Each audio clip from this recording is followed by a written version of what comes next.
Hello guys, welcome to my channel. स्वागत है आपका मेरे चैनल पे। मैं हरप्रीत पटेल बात करूंगा आपसे इस वीडियो में 500 एमसीक्यूज की सीरीज का 7वें पार्ट के बारे में। देखिए, जो हम लोग 500 एमसीक्यूज की सीरीज चला रहे हैं उसके 100 प्रश्न हमने अभी तक पढ़ लिए हैं। तो 6 पार्ट में 100 प्रश्न हो चुके हैं। अगर आपने 6 पार्ट पिछले नहीं देखे हैं, डिस्क्रिप्शन में आपको प्लेलिस्ट का लिंक मिल जाएगा, आप उन 6 पार्ट को जरूर देखेगा। जो ये 500 एमसीक्यूज की सीरीज चल रही है, अगर आप पढ़ लेते हैं, इसके बाद शिक्षण अधिगम की चलेगी, उसके बाद समावेशी शिक्षा की सीरीज चलेगी। अगर आप तीनों सीरीज पढ़ लेते हैं, गारंटी देता हूँ एग्जाम में 30 में से 30 अंक लेकर आएंगे, चाहे वो यूपी टेट का एग्जाम हो, एमपी टेट हो, रीट हो या किसी भी राज्य का टेट एग्जाम हो। ठीक है, आज का जो टॉपिक है ये सीटेट एग्जाम के लिए भी बहुत ही महत्वपूर्ण है। अगर मैं कहूँ, चाहे वो सीटेट हो या टेट हो, जो भी मैं प्रश्न लाता हूँ सभी के लिए महत्वपूर्ण होते हैं।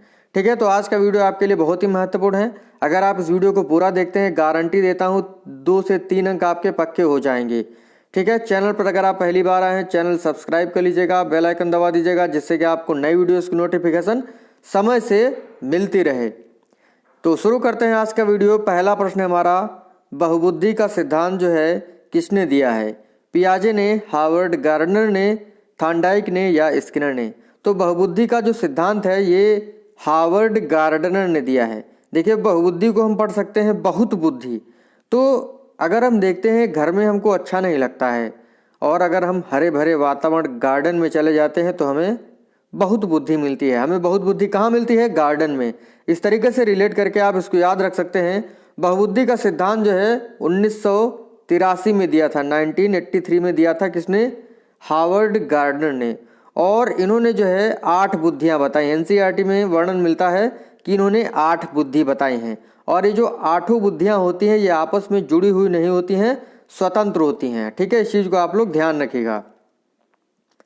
अगला प्रश्न है, प्रकृतिवादी बुद्धि गार्डनर ने बहुबुद्धि के सिद्धांत में कब जोड़ी? सन 1990 में, 1992 में, 1998 में या सन 2000 में? तो प्रकृतिवादी बुद्धि जो है ये 1998 में जोड़ी थी। किसने? हार्वर्ड गार्डनर ने अपने बहुबुद्धि के सिद्धांत में। प्रकृतिवादी बुद्धि किसके पास होती है? जो प्रकृति से प्रेम करता है। ठीक है, जैसे किसान, जीव वैज्ञानिक, ठीक है, वनस्पति वैज्ञानिक। इस चीज को आप लोग ध्यान रखिएगा। और अगला प्रश्न है, अस्तित्ववादी बुद्धि जो है गार्डनर ने बहुबुद्धि के सिद्धांत में कब जोड़ी? सन 2000 में, सन 2008 में, सन 2007 में, सन 2006 में? देखिए, अस्तित्ववादी बुद्धि जो है हार्वर्ड गार्डनर ने सन 2000 में जोड़ी थी। इसके पहले मैंने एक वीडियो बताया था, उसमें गलती से सन 2009 निकल गया था, तो सॉरी इसके लिए। तो अस्तित्ववादी बुद्धि जो है हार्वर्ड गार्डनर ने अपने सिद्धांत में सन 2000 में जोड़ी थी। देखिए, जो प्रकृतिवादी बुद्धि है ये इनकी 8वीं बुद्धि है और अस्तित्ववादी बुद्धि 9वीं बुद्धि है। इस चीज़ को आप लोग एकदम दिमाग में बिठा लीजिए। तो अगला प्रश्न हमारा, बुद्धि का प्रकार हार्वर्ड गार्डनर ने नहीं बताया है। भाषाई बुद्धि, स्थानिक बुद्धि, सांदर्भिक बुद्धि, संगीतज्ञ बुद्धि? देखिए, अभी मैंने आपको बताया है कि बहुबुद्धि के सिद्धांत में 9 प्रकार की बुद्धि का वर्णन किया था हार्वर्ड गार्डनर ने, तो उसमें से एक बुद्धि नहीं है प्रश्न में। देखिए, सांदर्भिक जो बुद्धि है वो आपकी बहुबुद्धि के सिद्धांत में नहीं आती है। 9 प्रकार की बुद्धि कौन कौन सी है मैं अभी आपको बताता हूँ। देखिए, पहली बुद्धि है भाषाई बुद्धि। कौन सी बुद्धि? भाषाई बुद्धि। देखिए, भाषाई बुद्धि उसके पास होती है जिसके पास भंडारण मतलब शब्द भंडार ज़्यादा होता है। ठीक है, भाषाई बुद्धि। दूसरी होती है आपकी तार्किक गणितीय बुद्धि। तार्किक गणितीय बुद्धि। ठीक है।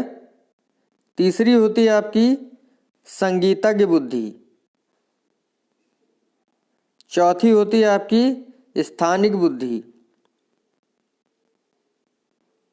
देखिए, स्थानिक बुद्धि जो होती है मूर्तिकार के पास होती है। संगीतज्ञ बुद्धि, संगीत जो जानता है, संगीत के बारे में जानता है, उसके पास बुद्धि होती है, जिससे हमारा गायक होता है। तार्किक गणितीय बुद्धि किसके पास होती है? जो तर्क कर लेता है, तर्क वितर्क कर लेता है, जैसे गणितज्ञ हो गया, वैज्ञानिक हो गया। ठीक है, तो ये हो गई 4 बुद्धि। 5वीं बुद्धि आपकी है शारीरिक गतिज बुद्धि। कौन सी है? शारीरिक गतिज बुद्धि। और शारीरिक गतिज बुद्धि किसके पास होती है? जो अपने शरीर को अच्छे से घुमा लेता है परिस्थिति के अनुसार, जैसे डांसर है, जिम्नास्ट है, और आपका एक प्लेयर है, फुटबॉल प्लेयर है, क्रिकेट प्लेयर है। क्रिकेट प्लेयर कैसे होता है देखते हैं आप। जैसे ही कोई बाल आती है उसके पास उड़ती हुई और देखिए वो जंप करके कैच कर लेता है। तो शारीरिक गतिज बुद्धि जिसके पास होती है, जो अपने शरीर को परिस्थिति के अनुसार ढाल लेता है। और फिर अगली बुद्धि आती है अंतर्वैयक्तिक बुद्धि। अंतर्वैयक्तिक बुद्धि उसके पास होती है जो दूसरों को अच्छे से समझता है। इंग्लिश में इसे इंटरपर्सनल इंटेलिजेंस कहा जाता है। अंतर्वैयक्तिक बुद्धि जो है राजनेता, अध्यापक, मनोवैज्ञानिक के पास होती है। और उसके बाद आती है आपकी अंतरावैयक्तिक बुद्धि, इंट्रोपर्सनल। इंट्रोपर्सनल बुद्धि वह होती है जिसमें व्यक्ति स्वयं को बहुत अच्छे से समझता है और इसको आत्मबोधन की बुद्धि भी कहा जाता है। ठीक है, जैसे संत हो गया आपका। ठीक है, प्रकृतिवादी बुद्धि किसके पास होती है, मतलब अगली बुद्धि प्रकृतिवादी बुद्धि है। प्रकृतिवादी बुद्धि उसके पास होती है जो प्रकृति के बारे में अच्छे से जानता है। अस्तित्ववादी बुद्धि जो अपने एग्जिस्टेंस के बारे में जानता है कि हम क्यों हैं, पृथ्वी पर क्यों हैं, हमारा अस्तित्व क्या है। जैसे दार्शनिक हो गया आपका और चिंतक हो गया। तो इस प्रकार से पूरा मैंने आपको बहुबुद्धि का सिद्धांत बता दिया। ठीक है, एक सरसरी निगाह में।